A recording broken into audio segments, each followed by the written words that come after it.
Hello guys, in this video I'm going to show you how to manage the notifications in the booking.com application.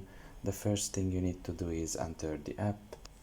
Once you are done with that and you are in the home page, you should look at the bottom of your right corner and there you will find your profile. Press on it, and here in this page you should scroll down a little bit, and in the settings and legal section you should just press on settings, and you will find here the notifications. You can just press on it, and here you can enable or disable the notifications like upcoming deals, for example, travel ideas, price alerts, and all the others.